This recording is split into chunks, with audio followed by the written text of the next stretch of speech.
Significa o que, gente? Soberba. Soberba. Muito bem.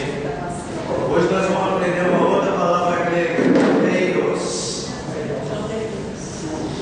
Supérbia versus tapeiros. Nós são dois times lá de São Mateus que vão jogar no campeonato. Supérbia, soberba. Tapeiros, o contrário disso. Vamos lá, gente. Na verdade, é tapeiria, não tapeiros. Tapeiros é o. Como é que fala? É o cidadão que pratica tapeiria. Tapeiria. Seria humildade? Humildade. Irmãos, semana passada nós estudamos a raiz dos pecados. Estudamos aquilo que a gente pode considerar como nascedouro de vários pecados. O coração humano substituiu Deus por um outro Deus chamado ego, eu. Lá no Jardim do Éden nós vimos a história quando Eva recebe a proposta de Satanás: sereis como Deus. E então a grande inversão criacional da criação foi que Deus saiu do centro do coração humano, como deveria ser assim. O coração humano deveria ter como base última do amor, o amor último deveria ser a Deus. Mas mudou, o amor último passou a ser o próprio homem. Ai, ótimo, tem até muita coisa hoje, eu estou com fome. O amor último passou a ser a nós mesmos. E essa inversão, você não se engane, isso não aconteceu só com os ímpios, só com Adão, só com Eva, só com Caim. Isso está dentro de nós. Essa é uma estrutura que funciona dentro de nós. Essa é a chamada contaminação do pecado. O pecado retirou Deus da base do nosso amor último. E então agora, para a gente amar a Deus acima de todas as coisas, como a base de todos os amores, nós precisamos lutar, aprender com a Bíblia, o Espírito Santo atuar em nós. É por isso que a gente luta muito para fazer prevalecer os nossos desejos. É por isso que a gente se define cristão, mas a nossa medida é assim: desde que eu não seja prejudicado. É por isso que é muito difícil a gente perdoar. Porque perdoar envolve negar-se a si mesmo. É por isso que Jesus Cristo exige, se você quer segui-lo, você tem que mudar essa pessoa. Então nós vimos na semana passada, não sei quando estão lembrados, está no nosso bloco, nosso estudo sobre a soberba, sobre a supérbia, começa aqui. E entendermos que lá em Gênesis capítulo 3, houve uma inversão do pecado. Isso ajuda você a entender o funcionamento das coisas, da sua própria vida, dos seus sentimentos e dos sentimentos das pessoas. Não tem hora que a gente não entende a gente mesmo. E não tem hora que a gente não entende as pessoas. A gente fica sem entender as pessoas. A gente não entende porque, estando tão claro o que é preciso fazer, a gente vê as pessoas fazendo exatamente o contrário. Quando a mãe, não para você. Muito obrigado. Às vezes a gente não entende porque a mãe aconselha o filho: filho, não faça isso. E explica todos os motivos para ele não fazer isso. E é justamente o que ele vai fazer. Por que as escolhas? Porque às vezes a gente parece estar tão cego das nossas escolhas. Não é verdade? Tem hora que parece que a gente fica cego das nossas escolhas. Veja quando a gente está irado. E quando as nossas decisões têm a ver com a ira. Como a gente faz escolhas, dá passos, toma direções que, como o apóstolo Paulo mesmo fala, nem eu mesmo compreendo o meu modo de agir. Então, na verdade, existe uma inversão da criação E o ego assumiu o lugar de Deus como amor último. Então a gente trabalha numa tensão. Nós crentes trabalhamos numa tensão, que a gente quer agradar a Deus. Mas lá dentro de nós ainda existe uma luta, e é o que a gente chama da luta da carne contra o espírito. E então, esta luta do velho homem é por manter na base última o eu. Então, a grande luta cristã, eu ouso afirmar, embora tem gente que não concorde, eu respeito quem não concorda, a nossa maior luta não é contra o diabo, contra nós mesmos. Porque o diabo em si, como a Bíblia afirma, está vencido na cruz. Embora a gente creia e entenda da influência dele, da presença dele dos ensinos que vieram daquilo que a gente chama de ensinos de demônios, nós não, né? O apóstolo Paulo chama. Esses ensinos são propagados a partir disso aqui, ó. Porque o diabo, quando ele veio estragar, entre aspas, a criação, o que ele fez? Ele entrou no meio da criação, acabando com os animais, destruindo as florestas. Então o que ele fez? Ele usou o eu como ferramenta. Ele atingiu o homem. E usa o homem como? O eu do homem como ferramenta. E é aqui, ó, que a mensagem do eu se propaga. Então, irmãos, nós precisamos lidar com isso aqui de forma muito séria. Na segunda etapa da aula passada, nós vimos o seguinte: o eu, soninho, todo mundo querendo ir para o céu mesmo, todo mundo querendo ir para o céu mesmo.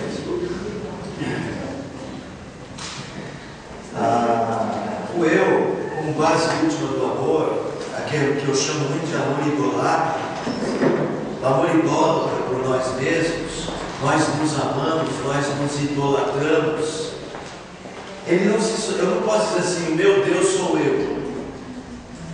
Então ele vai criar mecanismos para se proteger, para se manter ali. E um mecanismo que ele usa, um deles na base, é a soberba, a supérbia.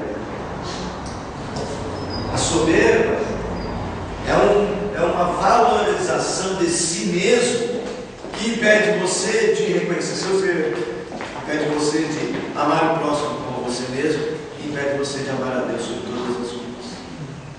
Às vezes nós não corrigimos nossos caminhos porque nós não queremos afirmar, estamos errados, estamos soberbos. A soberba, ela usa alguns nomes, né? Ela, por exemplo, ela diz assim, ela tem como desculpa, aí eu tenho um pouco de amor próprio. Ela fala assim, tem amor próprio? Não posso me humilhar, as pessoas vão pisar em mim. Fulano pisou em mim, eu tenho amor próprio, nunca mais vou na casa do meu pai. Bom, isso aqui não acontece no Brasil, isso acontece aqui. Fora desses lugares aqui, né? Só na França. Só na França. O pastor falou de mim no púlpito, não vou mais na igreja. Porque aquilo que o pastor falou era para mim. Eu já ouvi que disse, não, é o meu respeito. Eu já ouvi algumas vezes. Mas pode ser que o meu respeito também é o mentira deles. Além, né, pastor? Se o pastor não está falando alguma coisa que eu sei que era para mim, é porque o Espírito Santo está. Tem gente que acha que não é o Espírito Santo, não, que é o Espírito do pastor. Eu não ia falar de porco, mas o Espírito do pastor. A gente usa de amor próprio, às vezes a gente usa com outro nome, a gente usa, diz assim, sobrevivência. Não, isso aqui, gente, é para eu poder sobreviver nessa selva de fé. Nessa empresa, para eu poder sobreviver, tem que derrubar os outros. Tem que fazer. Gente, a soberba, ela então ela dará laço. Ela dará laço a muitos pecados. E ela usará prisões para você. Você ficará refém de sua soberba. Você precisa lutar contra ela. Abra a sua Bíblia lá em Tiago. A gente usar um texto que usou semana passada. Tiago.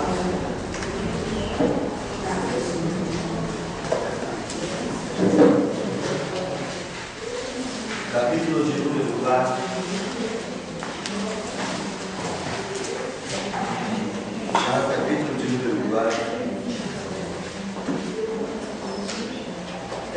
Tiago, aqui o irmão de Jesus, ele tem uma mensagem muito dura contra a soberba, e ele vai mostrando como que essa soberba vem se manifestando. No capítulo 2, ela se manifesta pela distância do outro. A religião punha sem mar para visitar o órfão, e o povo estava fazendo exatamente o contrário, desprezando o outro. No capítulo de número 1, ela se manifesta na ira. Por isso deu um conselho: todo homem seja tardio em irar-se. A soberba não deixa, a soberba faz a gente se irar antes. Tem muito de ira, né? Aquela que é eufórica, de euforia, não, de ira do sentimento mais. Sei, de surpresa. E aquela fria, né? Que você vai ali. Você vai cozinhando, né? Aí acho pior. Você vai preparando o caldo, engrossando o caldo da ira. Tem gente especialista nisso. Eu não vou falar quem. Todo mundo está se achando um especialista. Todos nós temos um pouco daquele negócio de cultivar a vingança. Mas toda ira, ela é fruto de um coração soberbo. Alguém pode dizer assim, mas não tem aquela ira justa? Sim, a justa ira, ela nunca vem do jeito que vem essa, acompanhada da violência e do repúdio ao próximo. Bom, então no capítulo 2 você tem a ira, no capítulo 1 você tem a ira, a manifestação da soberba. A justa ira não pertence também. Por exemplo, dá um exemplo. Jesus Cristo chega no templo e os 22 tinham feito uma papel ali no templo. Jesus Cristo pega o chicote, o azorrague e bate. Ele não dá, seja santificado, ou meu amado, glória a Deus, nada disso. Jesus estava ali irado. E a gente chama essa ira do Senhor como uma ira justa, porque essa ira era pela defesa do nome de Deus, não a defesa de si. É isso que é a diferença. A ira justa não é a defesa de nós mesmos. Você sai aqui na rua e vê um monte de rapazes pondo fogo num mendigo. Para resolver essa questão, não adianta você chegar lá, meninos. Mas a ira justa é defender o oprimido. Mas nós não precisamos matar os rapazes para defender o oprimido, mas nós nos sentimos irados contra uma situação de injustiça. Aí a ira justa, ela não defende a si mesmo. A ira justa defende quem? O mais fraco, defende o outro. Às vezes também essa ira de Jesus foi uma ira de correção, né, pastor? Uma ira de correção, estava corrigindo ele. Estava defendendo a honra de Deus. Vocês transformaram a casa do Pai em covil de salteadores. Lembra que lá em Efésios capítulo 4, é assim, irai-vos, mas não pegueis. Está falando da ira justa. Pastor, a ira imediata e a ira combinada, ela é fruto da carne, ok? Da soberba. Isso mesmo. É o fruto da carne. Mas na construção genética nossa, Lúcifer acompanhou nessa construção, entendeu? Ele sabe onde foi colocado tudo que existe no nosso corpo. Mas foi soprado nós o fôlego de vida que deixou ele irado. Mas quando nós somos criados, tem ligação. quando nós fomos criados, não havia soberba em nós. O ser humano não foi criado com a soberba do seu coração. Então assim, Satanás, Lúcifer, quando vai tentar Eva, ele não tinha ideia, ou ele não tinha o elemento assim, eu sei que no coração dele tem soberba, porque não tinha soberba. O homem foi criado reto. É quando o pecado entra no mundo, quando há o deslocamento de Deus para fora do coração do homem, entra o eu, que a soberba toma lugar. A partir daí, sim. E veja, as nossas tentações têm muito a ver com a nossa soberba. Nós vamos ver já nesse texto que nós vamos ler de Tiago. Então, eu estou incentivando você a não colocar todas as culpas no diabo. E lembrar que tem muita tentação que nasce do próprio eu. Pastor, por isso que eu vejo que para frente, depois do acontecimento posteriormente, quando Pedro ele é tentado, ele está pensando muito isso, depois ele fala que Cristo não vai ser crucificado, aí Jesus fala, repreende ele, e é o inimigo, o adversário que está usando ele. Ele repreende o Pedro. Aí ele dá uma resposta, né? Aquela resposta ali que bate com ele, como ele faz isso pós a situação do Éden, né? Já era lá no tempo dos apóstolos. Sim. E aí ele sabia das coisas que pertenciam aos homens. Só que o sentimento. Quando ele diz, arreda de mim, Satanás, ele está falando isso para Pedro. Lembra que Satanás é uma palavra, não é só o nome, é o acusador, é o que bate de frente. O que Jesus está dizendo a Pedro não é que naquele momento Pedro é Satanás, mas que Pedro está fazendo a função de alguém que está por trás do adversário. E no caso ele fala, você conhece as coisas que são relacionadas aos homens, né? Não, ele fala assim, cogita as coisas dos homens e não das de Deus. E aí então ele vai falar, olha, você está nesse modelo aqui, e não nesse modelo baseado em Deus. Ali no capítulo de número 3 de Tiago, a soberba está se manifestando no modo de falar. Aí Tiago vem dar a instrução sobre o uso da língua.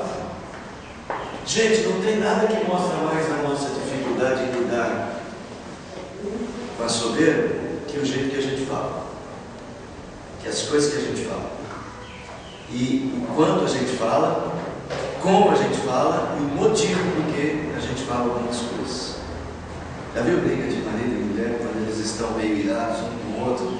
Como que as palavras doem e como parece que é de propósito que às vezes a gente fala algumas coisas. E quando escapa, a gente fala assim, vamos criar uma situação. O rapaz está desempregado, tem muito tempo. A mulher está trabalhando, cuidando da casa. Ela tem então, está sendo muito generosa, mas um dia ela chegou em casa, a louça estava suja. A louça estava suja. O que ela falou para ele? Amor. Amor. Não se preocupe, amor. Olha, você que vai casar. Amor, não se preocupe. Eu trabalhei o dia inteiro, mas ainda tenho energia para lavar essa louça para você. Você que ficou hoje em casa. Já trouxe seu cigarro. Aí, imagina, né? Imagina. Veja, nós, a gente não precisa ser hipócrita, né? Mas como é que a gente discute essa relação? Como é que pode acontecer essa discussão? Isso, começa com essa palavra. Como é que é essa palavra aí? Está gravando. Kátia, fala como é que é, Kátia?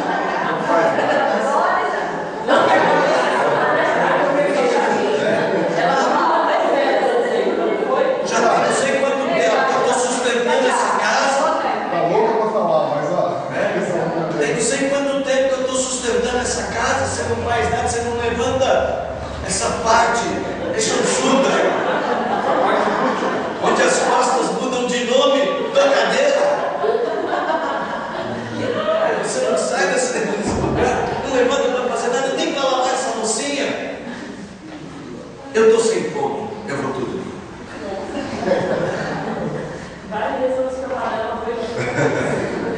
Pode ser o contrário, vocês sabem que pode ser o contrário. Pode ser o contrário, o marido um pouco injuriado, as contas não estão fechando. Ele chega em casa, a mulher fala, e hoje eu te vi no shopping.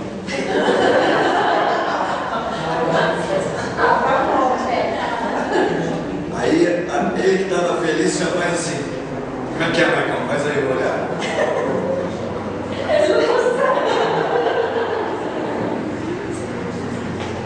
No shopping? O que você foi fazer lá? Eu estava meio estressada, fui desestressar, para desestressar, encontrei esse sapatinho aí. Gente, quando o Tiago fala da língua, ele está falando muito sério sobre o quanto nós tropeçamos. Por que é que a gente tropeça quando a gente fala? Eu acho que o pior da soberba da igreja é a soberba do dia de Deus. Quando ela não está nem brigando.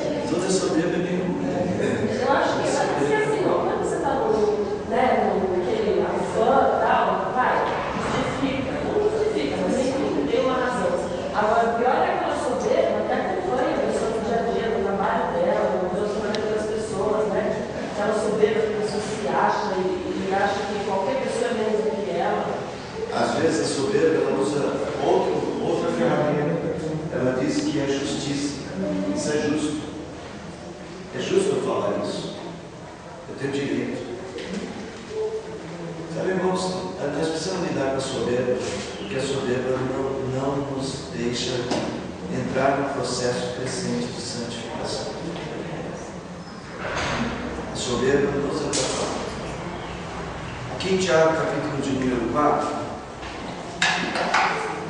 nós temos o seguinte texto: de onde procedem guerras e contendas que há entre vós? De onde, senão dos prazeres que militam na vossa carne? Prazeres aqui vai entender dos desejos, daquelas coisas que você busca para satisfazer a si mesmo, da busca do eu. Apesar do som ruim, né, do eu, dói, né? Da busca do ego. É daí que surgem as contendas. Ele continua falando e vai falar da cobiça. Cobiçais e nada tendes, matais e invejais e nada podeis obter, viveis a lutar e a fazer guerras, nada tendes porque não pedis. Ah, mas o que tem isso a ver com oração? Tem a ver com oração, pedis e não recebeis. Por quê? Porque pedis mal para esbanjardes de novo com o próprio ego. Nós estamos muito ligados a nós mesmos. É aqui no coração, no centro das nossas decisões, que a soberba atua. Ela está alojada no ponto central e tem influenciado muitas das nossas decisões e muitas das nossas posturas, quer espirituais, às vezes até em relação a Deus. Muitas vezes o crente fica bravo com Deus, estou bravo com Deus, porque Deus não fez isso.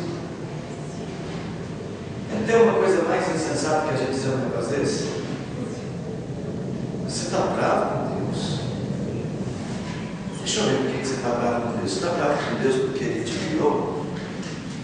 Você está bravo com Deus porque Ele te salvou em Jesus Cristo? Ou você está bravo com Deus porque você não sabe lidar com a carne e pensa só em si mesmo? Com quem você devia estar bravo? Veja lá no verso de número 4, como é que ele se refere. Alguém lê para a gente. Infiéis não compreendeis que a amizade do mundo é inimiga de Deus. Aquele, pois, que quiser ser amigo do mundo, constitui-se inimigo de Deus. Então é uma questão de oposição, irmãos. E lá, só para... Será que eu... olha o verso de número 5 e 6, ele diz assim: ou supondes que em vão afirma a Escritura, é com ciúme que por nós anseia o Espírito, que Ele faz habitar em nós. Antes, Ele dá maior graça, pelo que diz: Deus resiste aos soberbos, mas dá graça aos humildes. Abra lá agora em 1 de Pedro, capítulo 5. Verso de número 5. Alguém lê?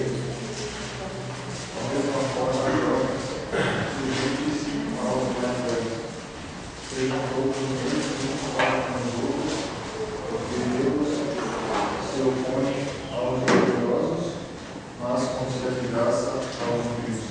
Deus resiste o soberbo, mas concede graça ao humilde. Deus resiste o soberbo e concede graça ao humilde. Então, irmãos, nós se queremos uma vida de santificação e buscamos uma vida de santificação, nós temos que fazer frente à soberba, com a tapeia, com a humildade. Nós temos que lutar contra nós mesmos quando percebemos que nossas ações estão sendo realizadas com base nos conceitos da soberba. Quando você está discutindo um assunto com qualquer pessoa, comece a notar se o seu ponto de vista está sendo construído a partir do método da soberba. Se o que está controlando o seu coração é o desejo de afirmar o seu próprio ego, é uma autoafirmação, um auto-amor exagerado, um amor auto-idolátrico. Se você está só propondo você mesmo em lugar do outro. Quando a gente age com humildade, A propósito, o resultado de nossas ações não busca os interesses pessoais, mas aquilo que Deus agrada. É aquilo que agrada a Deus, que é a busca do humilde. E o humilde estará disposto a sofrer qualquer coisa para dar uma boa resposta a Deus. Aí mesmo em Pedro, vai dizer assim: humilhai-vos, portanto, sob a poderosa mão de Deus. O soberbo, ele tenta se exaltar a si mesmo. Ele tenta colocar-se num lugar de respeito. O humilde espera que isso venha de Deus, e ele a seu tempo te exaltará.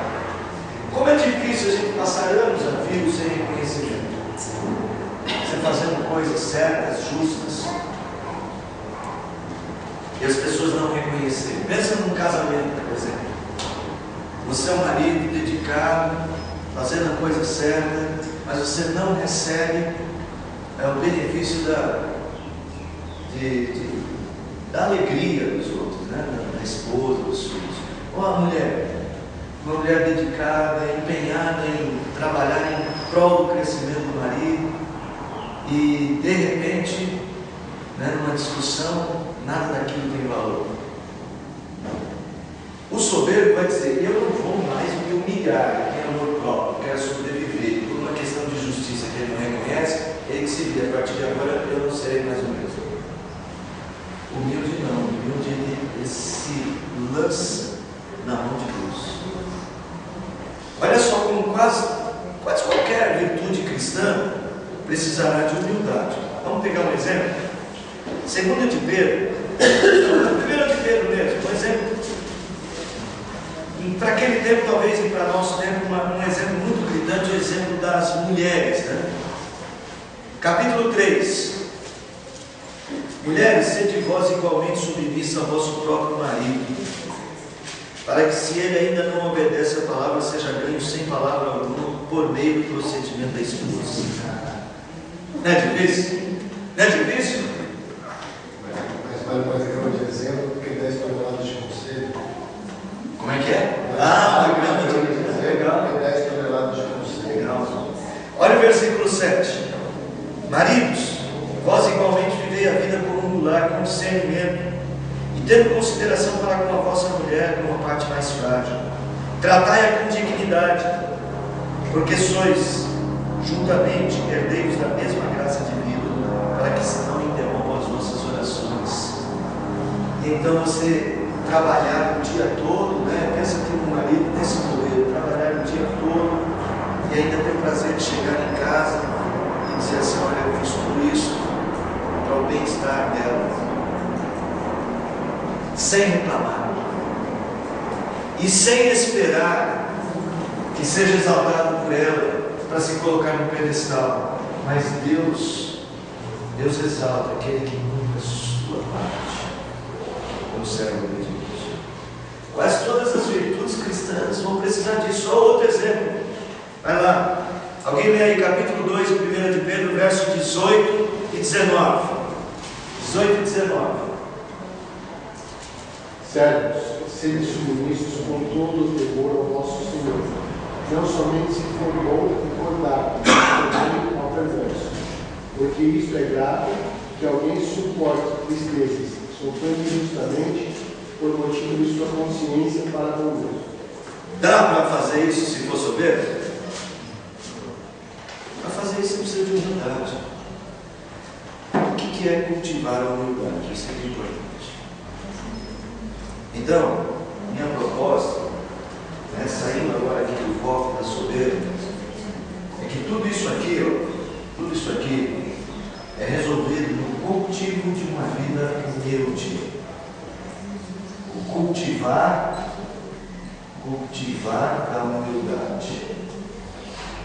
Cultivar é uma palavra que vem da agricultura. Aqui acho que ninguém trabalhou na roça.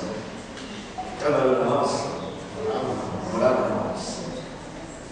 Os lavradores sabem melhor o que é cultivar. Cultivar não é plantar e esperar 2 minutos e a planta nasce e já dá fruto. Não é eu marcar 30 segundos para sair a planta do solo. Cultivar é lançar semente, regar a semente, cuidar da semente, evitar que as pragas nasçam, evitar que os animais entrem na lavoura.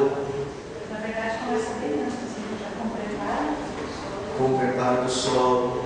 Então, cultivar é uma tarefa contínua, é uma tarefa prolongada, é uma tarefa que nós precisamos ter disposição para ela.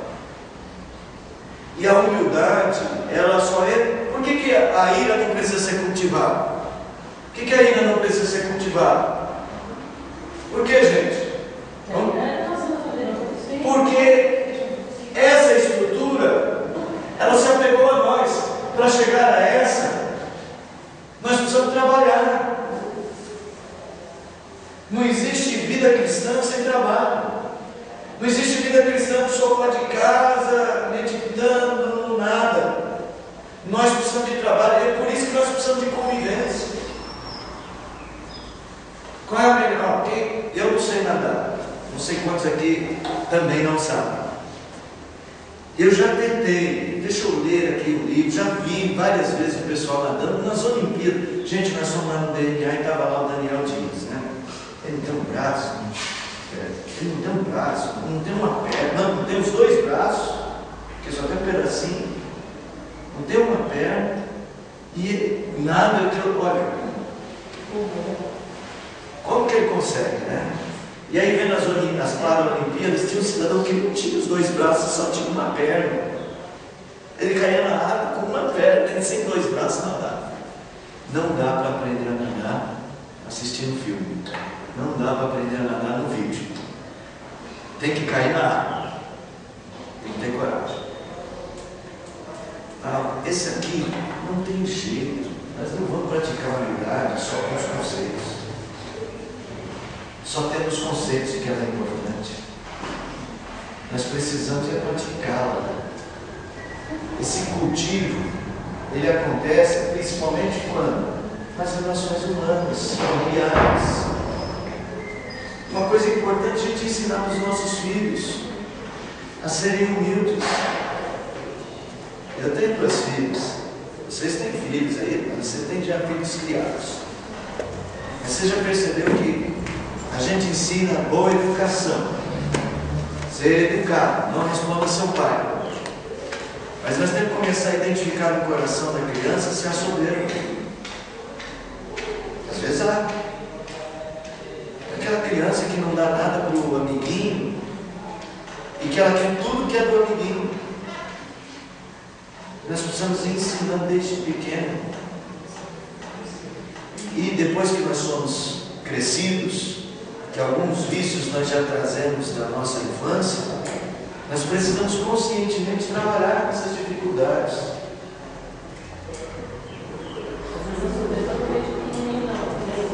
Lá, quando a gente são mais jovens, eles acham que sabem mais do que a gente, né? Acho que já tinha umas sementinhas às vezes. É isso mesmo, boa definição. Nasce soberbo e a ocasião vai mostrar mais claramente quem ele é. Então, assim, isso aqui é um trabalho incessante de cultivo. Então, aqui algumas regras para o bom cultivo da humildade. A primeira regra do cultivo da humildade é o relacionamento humilde com o próximo. Abra em Filipenses capítulo 2. Tem coisas que você tem que forçar a barra mesmo, viu? Não é com ser de graça, não. Esse negócio de ficar orando, entrou há 10 semanas lá no jejum e oração da igreja, porque eu quero um coração humilde. Continua no jejum, mas olha, quando você estiver com as pessoas, começa a trabalhar. Começa a trabalhar, tá? Filipenses 2. Filipenses 2. Só para verso 3 e 4, Marquinhos, lê pra gente. Nada façais por partidarismo ou vanglória, mas por humildade, considerando cada um os outros superiores a si mesmo. Não seja cada um em vista do que é propriamente seu, senão também cada qual o que é dos outros. Paulo está justamente falando da gente combater isso aqui, ó. E para desenvolver humildade, cultivar a humildade, o relacionamento com o próximo é fundamental. E o relacionamento com o próximo baseado no outro, no interesse do outro. Irmão, eu e você, né, digamos que eu e o Paulo aqui temos uma discussão, pontos de vista diferentes, chegamos a conclusões diferentes. Tal. Eu quero afirmar minha posição e ele quer afirmar a dele. Como eu sou pastor, né? Tá, dou-lhe uma. Entorta assim. Uso do poder. Uso do poder. Isso não é humildade. Pastor, e no caso quando o seu ponto de vista perante palavras é o correto? É saber falar. Saber falar. Não mudar de ideia. Não dá. Eu posso ter ponto de vista diferente quanto ao cafezinho. Ele acha que a mesa tem que ficar no fundo, eu acho que a mesa tem que ficar mais perto de mim.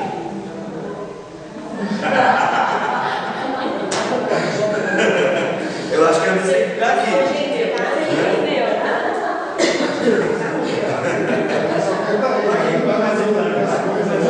Mais um pouquinho. A gente discute sobre isso. Aí eu venho aqui, começa a aula, põe a mesa aqui. Aí no meio da aula ele vai, põe a mesa lá.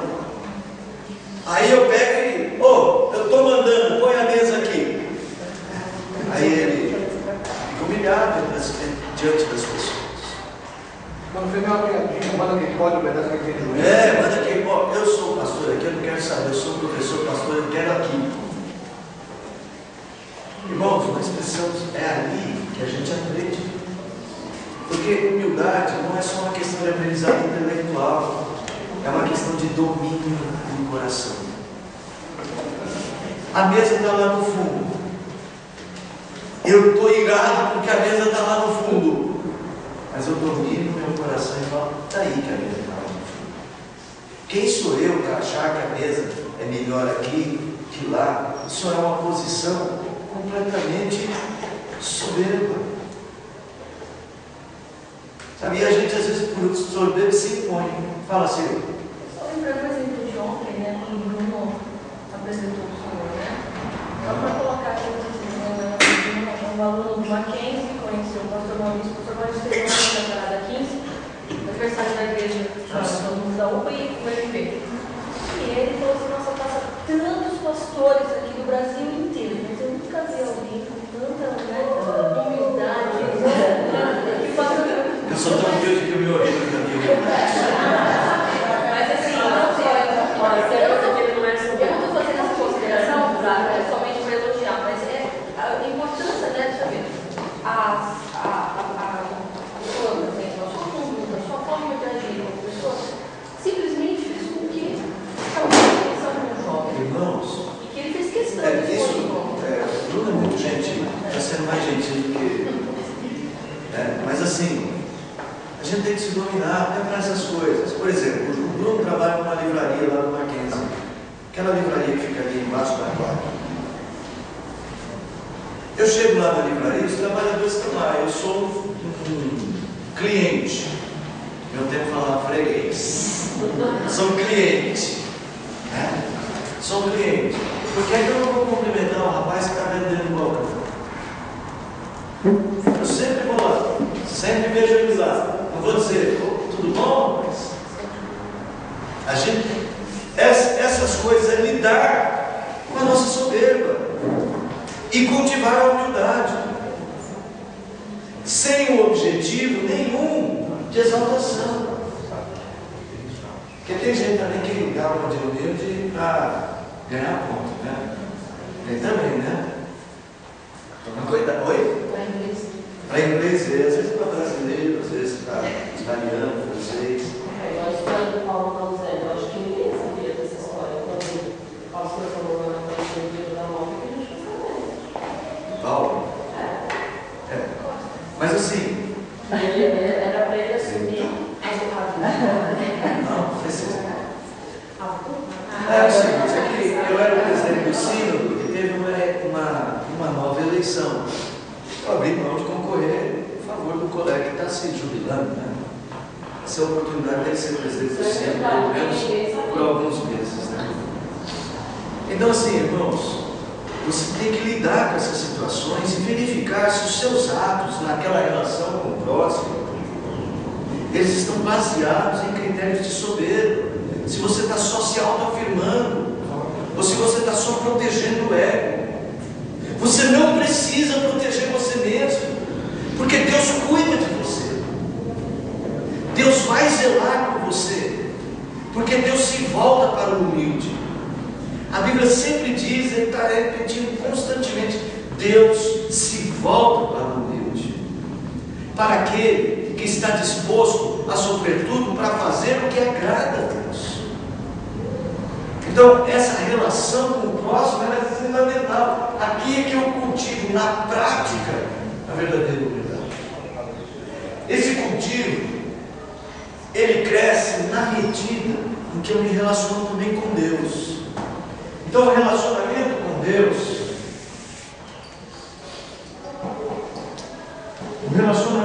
Deus, constante, ele vai treinando o coração à humildade. Vamos ver, por exemplo, a oração que o Senhor Jesus Cristo nos ensinou, lá em Mateus, capítulo de número 7, ou capítulo número 6. Mateus 6.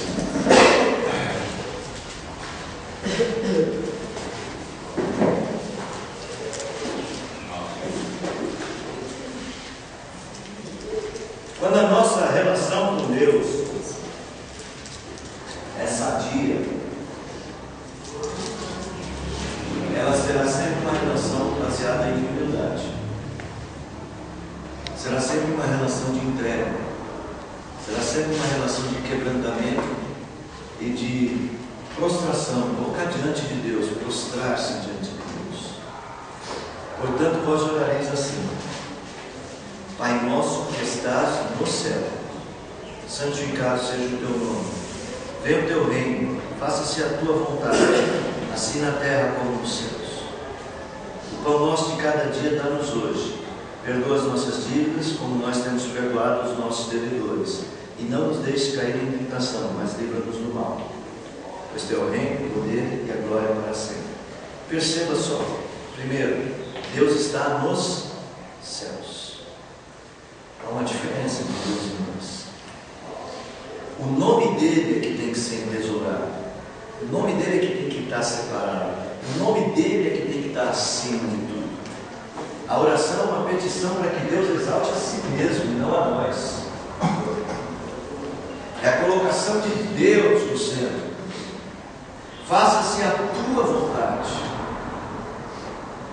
E mais, olha, o que eu preciso para o dia a dia, me dê. E aqui é sempre uma expressão bem trabalhada pelos pregadores, é que isso você pede para cada dia, você não pede por atacado, né? É em dia a dia diante de Deus. Obrigado pelo pão de hoje, obrigado pelo dia de hoje. Moisés dizia: ensina-nos a contar os nossos dias. Um homem com quase 120 anos, ou com 120 anos, chegar para Deus e falar: me ensine. Ensinar o quê? Depois de 120 anos, me ensina a contar os meus dias, a valorizar cada dia. Essa relação constante, diária, com Deus, vai moldando o nosso coração, gente. Vai tornando o nosso coração humilde. A maior dificuldade, os homens mais soberbos, certamente são homens que estão andando longe de Deus, mesmo na igreja. Pessoas soberbas não andam próximas de Deus, porque Deus resiste aos soberbos. Moisés era soberbo ou ele poderia ser soberbo? Moisés era soberbo. Moisés era soberbo. Lembra de Moisés? Vamos contar um pouco a história de Moisés para quem não conhece. Moisés era filho de judeu, mas escondido no cesto foi parar no palácio do rei, ser criado pela filha do rei. E filho da filha do rei, reizinho, né? Possivelmente viria a ser um rei no Egito, um faraó, um governador.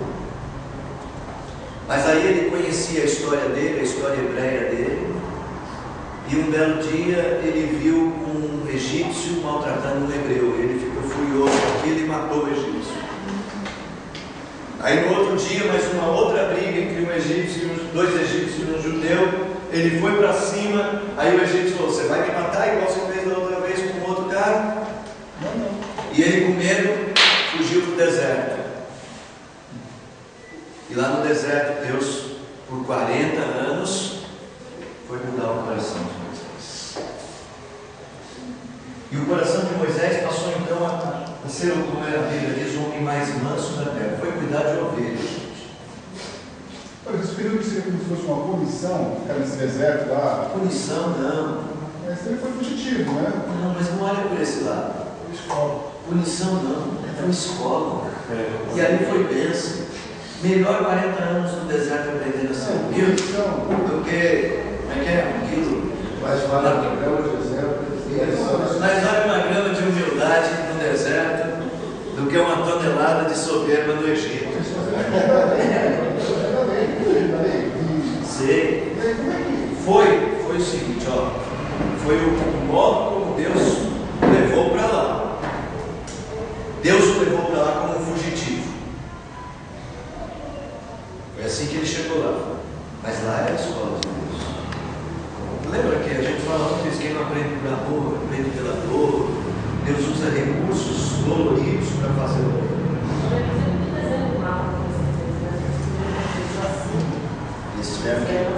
Mas nos tempos de hoje, a pessoa não tinha que ser presa, se ela se convertesse e tal, por amor, ela ia servir a Deus, mas ela tinha que pagar pelo que ela cometeu.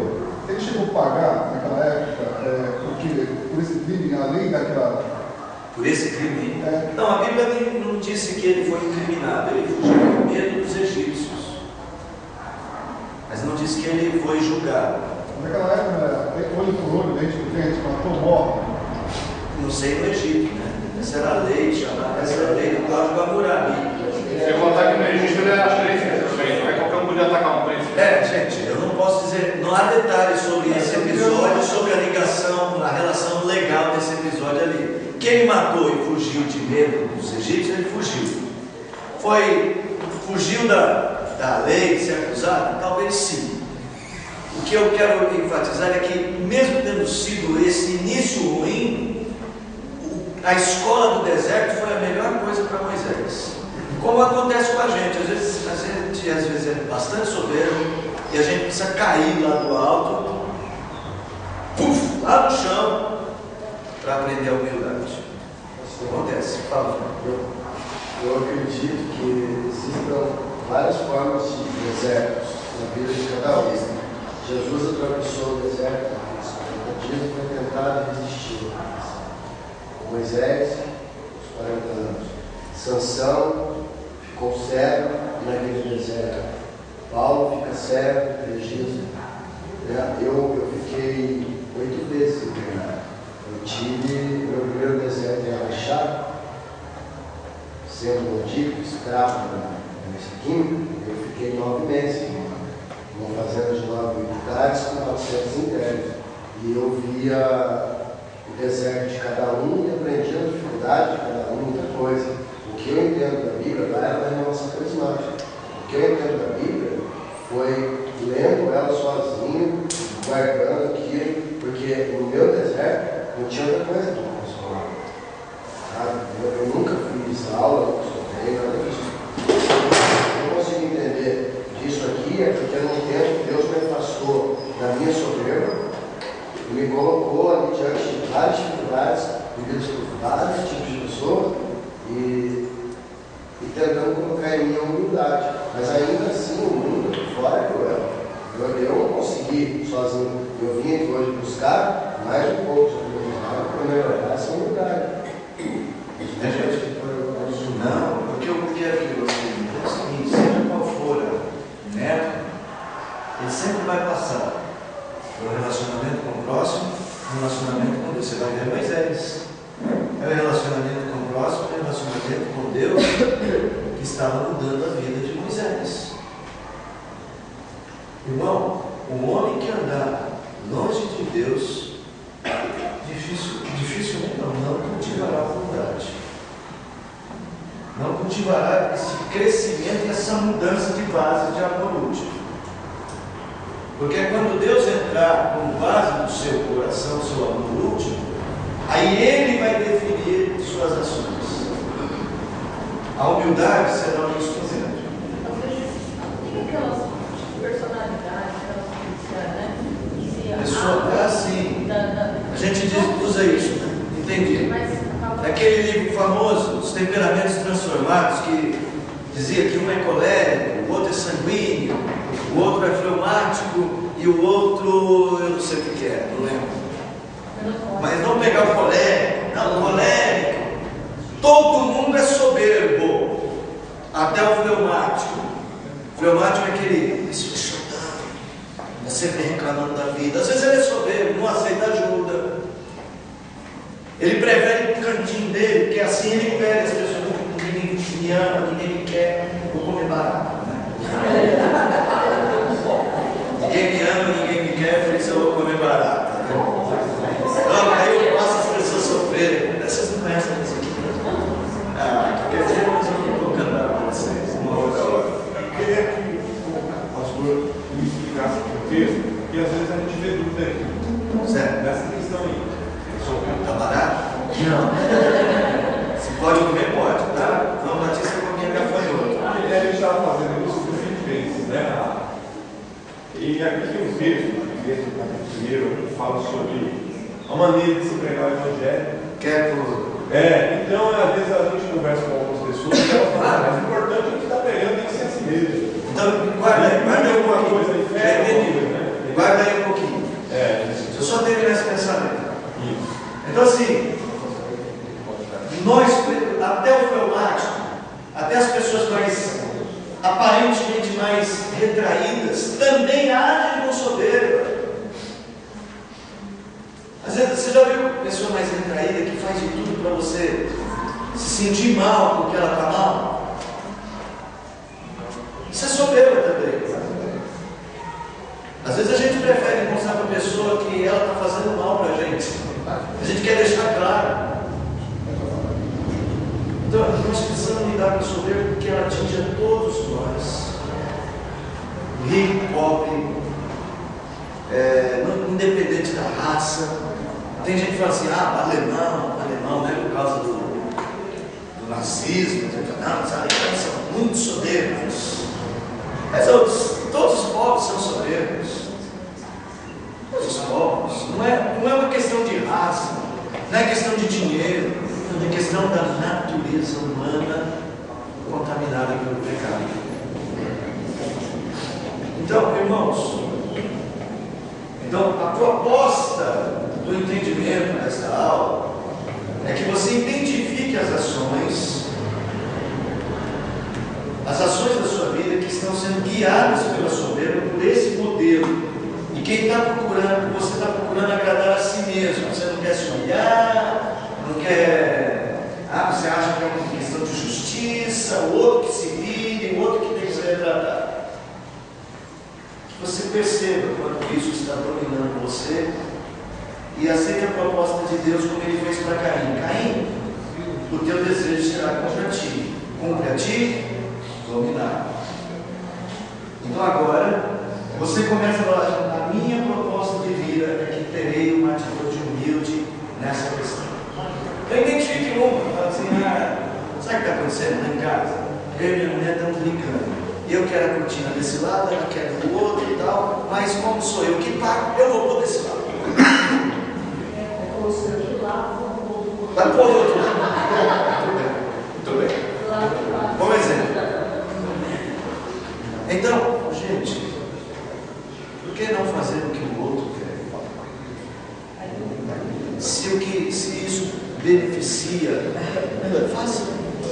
Você só não pode fazer o que o outro quer quando o que o outro quer seja contra Deus, ou seja, em detrimento da saúde global, do lar dele. Aí, com amor, trate a questão. Vou contar um exemplo que aconteceu numa igreja antes de falar lá na Filipenses. Pastor, era novo na igreja. Sabe aquelas igrejas que tem aqueles biombos na frente assim para fechar? Chama para-vento. O pastor, querendo que a igreja cresça, percebeu que aquilo ali fechava a igreja. Aí um belo dia entrou no culto e pôs o biombo de lado, porque ele queria, de lado do culto, ver a rua, ele queria que as pessoas na rua vissem a igreja. Não é interessante a ideia. Aí chegou o diácono, os primeiros da igreja, o fundador da igreja, chegou assim e falou: quem tirou esse biombo daqui? Pegou o biombo e pôs de volta. Ia começar o culto. O pastor entra, depois da oração, orou com a liderança, né? Quando entrou, que olhou, está o biombo lá. O pastor falou: quem pôs aquele biombo lá? Eu mandei colocar ali. Pois o diácono lá no fundo falou assim: então vem tirar o senhor. E aí?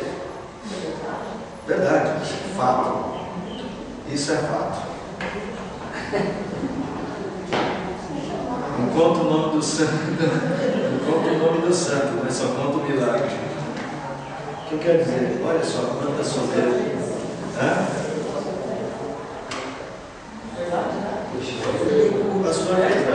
O pastor não tirou naquele momento, mas daquele momento em diante estava decretado o fim do ministério dele naquela igreja. Ficou lá alguns meses. Irmãos, eu quero, se quando a gente deixa a soberba guiar as nossas ações, nós não construímos nada, nós destruímos tudo. Vamos tentar construir essa história que aconteceu do jeito que eu contei, de uma outra maneira. Vamos imaginar que o pastor, por exemplo, chegasse e falasse assim: eu não gosto desse biombo aqui, mas vou perguntar aos irmãos o que eles acham. Vou perguntar aos diáconos o que é que eles acham. Aí reúne os diáconos e fala: gente, eu não queria aquele biombo lá, eu quero que mostre para a rua, que a rua veja a igreja ficar mais, parecer mais próximo. Aí o diácono fala assim: pastor, não, a gente já tem esse biombo aí por gerações. Esse biombo é parte da família, né? E o pastor falasse assim: bom, se é tanto visto para os irmãos, eu não tenho problema com isso, vamos ficar com o biombo aí. Mas se um dia os irmãos quiserem fazer um teste por um mês, aí já por um mês, tudo bem, pastor, vamos tentar. Veja como a coisa pode mudar. Então, a humildade é uma atitude, não é um sentimento que brota do nada, precisa ser cultivado no relacionamento com o próximo, em cada situação e na sua aproximação com Deus. Busque a Deus mais. Veja a oração que Jesus ensinou. É uma oração baseada totalmente em Deus. É Deus que não nos deixa cair em tentação. É Deus quem nos livra do mal. É dele que é o reino. A glória é dele. É ele que é o objetivo da nossa existência. E isso aí gerará um processo, que eu vou chamar aqui um processo, não é de redencional. Um processo redencional. Uma libertação desta prisão aqui, ó, e uma mudança gradativa para cá. Isso não vai acontecer da noite para o dia. Algumas vezes a gente vai conquistar espaço na humildade de entrega ao Senhor, mas de vez em quando essa soberba que fica ainda perto de nós aqui, ela aparece. E aí você tem que voltar a lutar com ela insistentemente. Eu tenho muitos desafios nesse sentido. Eu tenho conscientemente a necessidade, eu tenho certeza, consciente da necessidade que eu tenho de lutar com a soberba. E assim, por muitos motivos. Você prega, está sempre à frente de algo. Deus oferece oportunidades para você fazer coisas e E isso acaba criando um ambiente, né, que te expõe. E a gente tem que tomar muito cuidado com isso. Pastores, coisas evangélicas, né? Cantores, escritores,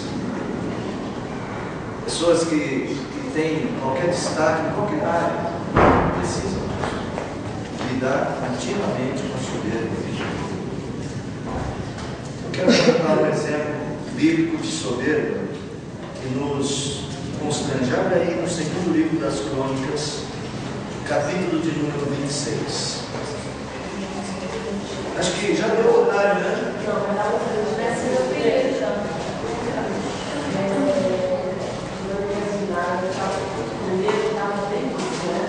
Crônicas de Nárnia, verdade.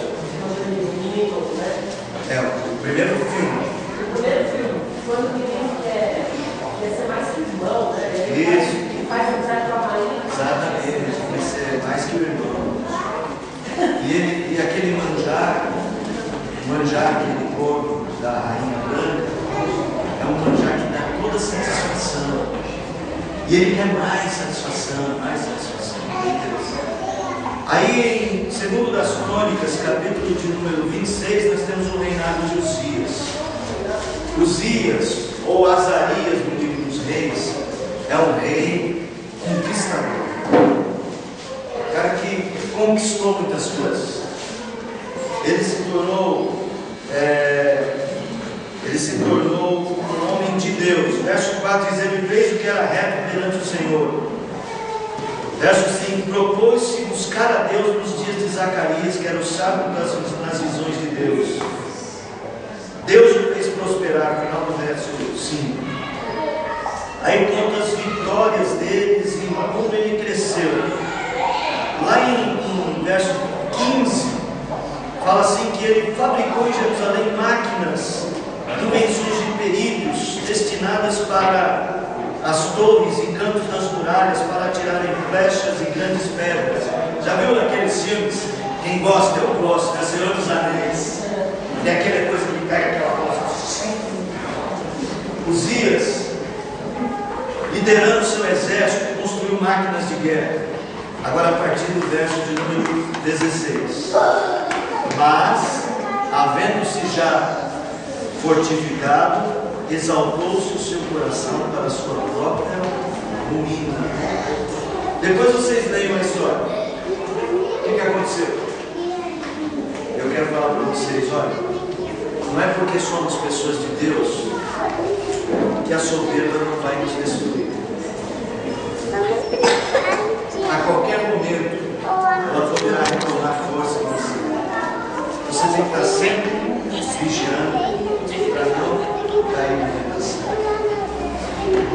Quero falar da questão de Filipenses lá.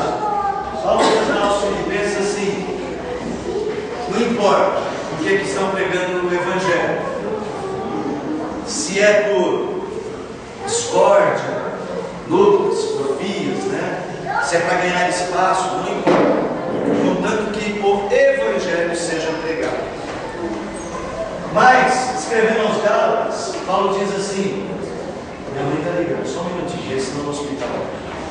Oi. Estou terminando a aula, já vou buscar para vocês.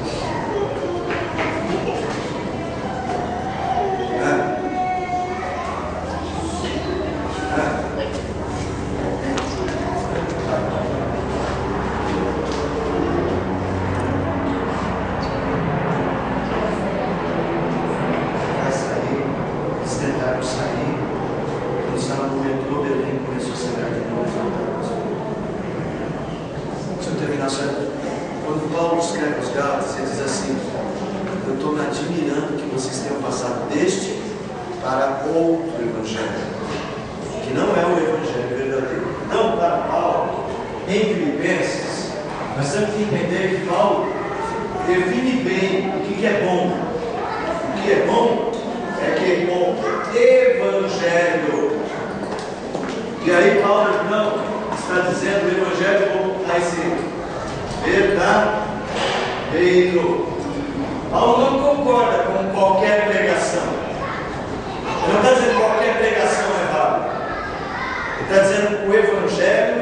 verdadeiro, que em muitos casos foi pregado por outras pessoas na intenção de tirar congregações da influência de Paulo. O erro estava no sentimento de muitas pessoas, mas não na pregação. Então, aqueles que em Filipenses pregavam o Evangelho verdadeiro. Então, Paulo não é contra. Agora, nos Gálatas, ele diz: eu não quero que vocês passem deste para o novo Evangelho. Então, não sei se era essa a sua dúvida, a minha questão com esse texto. Era questão de porfia, por inveja. Sim, não. O erro, ele não descarta o erro no sentimento. Mas lembrando que o Evangelho é um conteúdo. Até as pedras podem proclamar o Evangelho. No livro de Daniel, uma das frases mais bonitas é do rei Nabucodonosor. Bendito o Altíssimo Deus dos céus. É de Nabucodonosor. Contanto que seja verdadeiro. Contanto que seja verdadeiro, Paulo não é contra essa pregação. O sentimento é lógico, ele não vai falar: não, tudo bem, você pode ser invejoso, brincador. O sentimento é lógico, ele vai denunciar esse sentimento. Por isso que no Filipenses ele fala: não busque o que é propriamente seu. Aí ele vai dar conselhos para a mudança daqueles homens. Ele entende que o Evangelho que eles estão pregando é verdadeiro, ele não quer que eles parem de pregar, mas ele quer que eles mudem o interesse deles. Por isso escreve essa carta. Ele fala: prega o Evangelho, mas não preguem com esse sentimento. Então ele diz: não importa se eles estão pregando, mas aí ele vai dar conselhos para que o sentimento deles não seja aquele, mas que eles pensem de forma comum, verdadeira. Gente, semana que vem, eu espero que, partindo daqui da humildade, você comece a revisar as suas atitudes, seriamente começar a propor assim um coração mais humilde diante de Deus, que implica em ver se as suas ações são dominadas ou não pela soberba e trabalhar com isso. A partir da semana que vem, a gente vai ver resultados de um coração humilde, de atitudes humildes, e com a santificação ela cresce no solo de coração humilde. Tá bom? Até quando a gente aprende com as lições duras do deserto de Deus. Obrigado. Deus abençoe vocês. Desculpa que eu vou ter que sair para ir levar meu pai. Vou buscar ele.